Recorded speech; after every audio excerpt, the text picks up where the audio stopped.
You wanna go and swing, buddy? You wanna go and swing? Here. Let's put you in there. You have to put your feet right. Oh, Emma. Well. Sorry, guys. That was good footage, huh? Oh.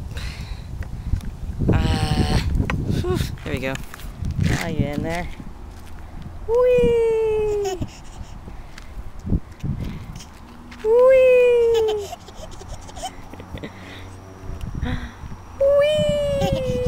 Whee!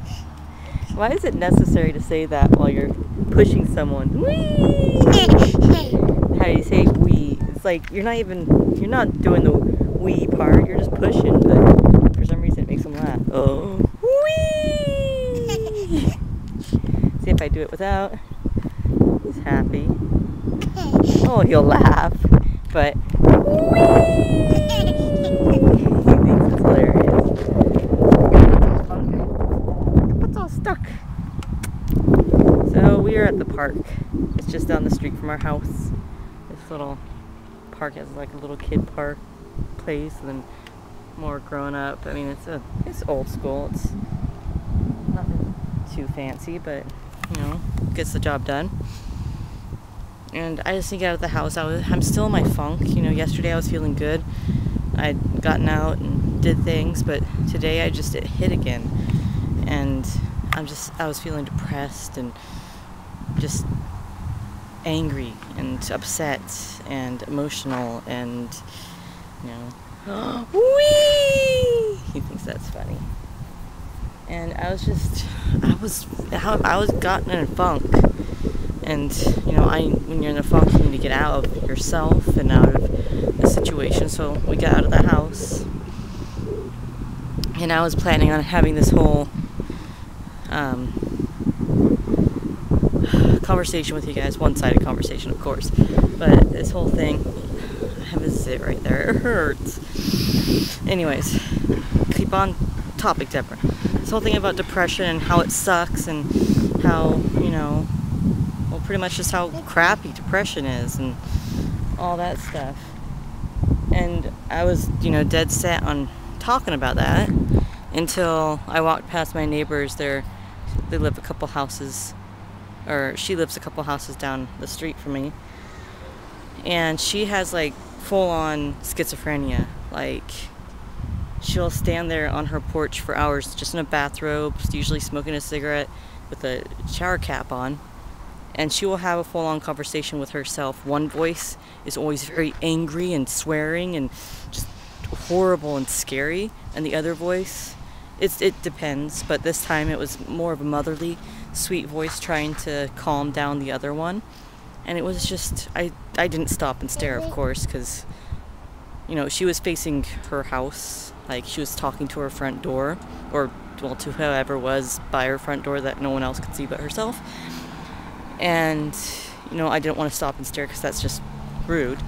But, you know, I walked a little bit slower and really kind of took it in and appreciated what I had. Depression is bad. Depression is serious. It can get very serious. But at least I'm not talking to other people, or people aren't talking to me, and I don't have schizophrenia or something even worse than that. You know, it made me really appreciate my problems compared to hers. And I know I might be mean for saying that, but it really put my problems in perspective. That they're not that big of a deal. I mean, depression is a big deal, but at least it comes and goes. And when it comes, it sucks, but when it goes, it's really good and I can function. But, you know, with schizophrenia, you have to take pills, and, you know, you stop taking your pills, it comes back, and sometimes even pills don't work. And it's a horrible, horrible disease. And, you know, I'm very blessed that I don't have to suffer from it. And I guess I just appreciate my anxiety and depression a little bit more, compared to, you know, someone else's problems. And that's really, you'd be surprised. You think your problems are so big and so horrible, and sometimes they are to you. But if you really look at other people's problems and put yours in perspective, you know, it really puts like, whoops, I just poked him in the eye. See, my son has a problem now. But he's just still smiling because he's swinging and he loves to swing. But you look at that face. Royal, you happy? He's just a happy little guy. But you just look at someone else's problems. I mean, at least you have a house, at least you have food. And if you don't have a house or food, you know, at least you live in a free country. And if you don't live in a free country, you know, there's something you can look at positively. There's always something. And it sucks. And sometimes you get to that point where you're like, I don't want to look at things positively. Life sucks and I just want to feel crappy. And sometimes you just have to go through with that. You know, you just have to be like, okay, I'm going to feel crappy for now. I'm going to give myself an hour's worth of crappiness, and then I'm going to get up and do something. I'm going to go do something for someone else, or I'm going to do something for myself. Whatever it is, I'm going to stop wallowing in my depression. And that's what you have to do. You have to pick yourself up by your bootstraps and get up and do something. I was wallowing in the most depths of depression. I've actually had worse, but, you know, it always feels like the worst when you're going through whatever you're going through at that moment.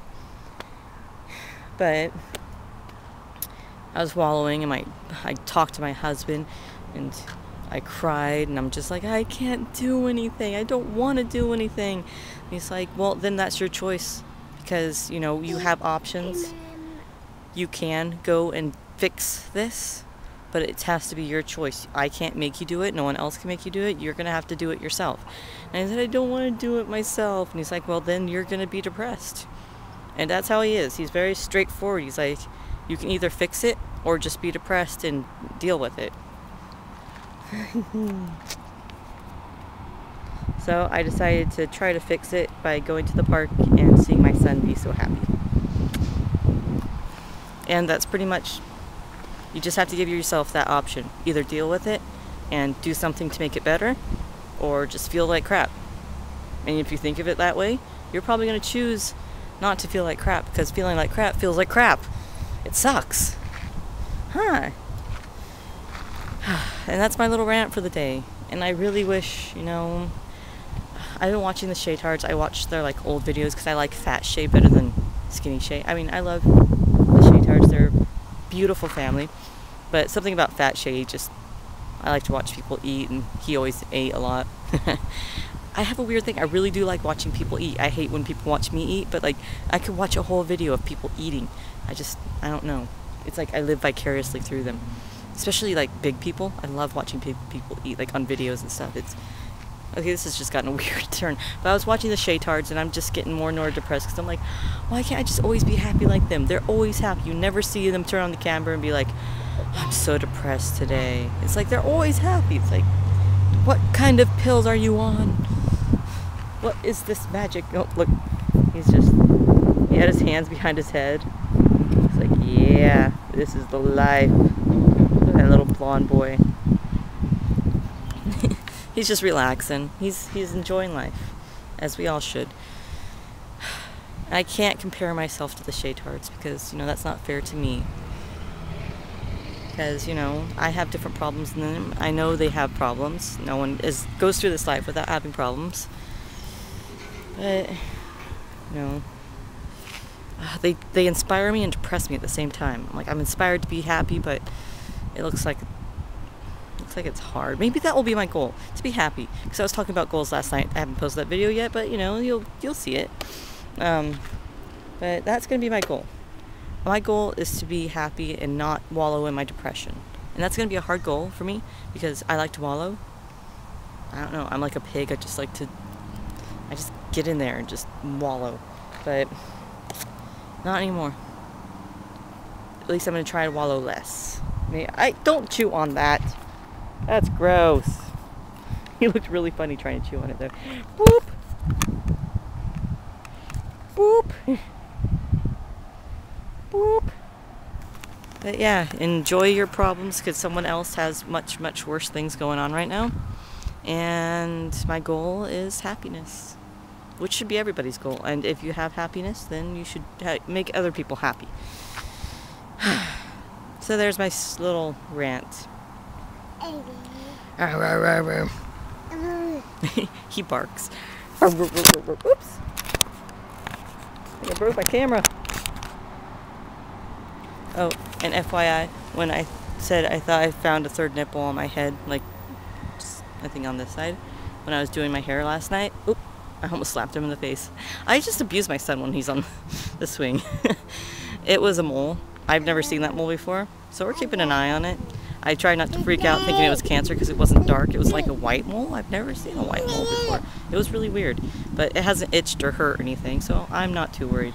Even though my grandpa did die from skin cancer and my dad has gone through many cancers, like 4 or 5 of them, I'm not going to worry.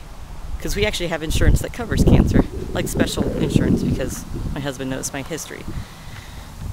So anyways, that's a good ending. Cancer, woohoo! Anyways, guys, I hope you're having a fantastic day.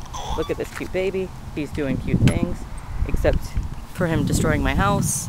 I'll blame all my housework problems on him. But he did empty out the whole dog water on the floor with me not knowing, and threw a plate on the floor. Didn't break, though. Anyways, guys, I hope you're having a fantastic day. I just realized how loud I am, but there's nobody at the park, so it doesn't matter. But have a fantastic day, and things will get better. They will, because they will. I need to stop saying because. Things will get better. That's just it. So, say goodbye, Royal. Say bye-bye. Say bye-bye. Can you give kisses? Give kisses. Oh, he gave you guys a kiss. You should feel very special. Talk to you guys later.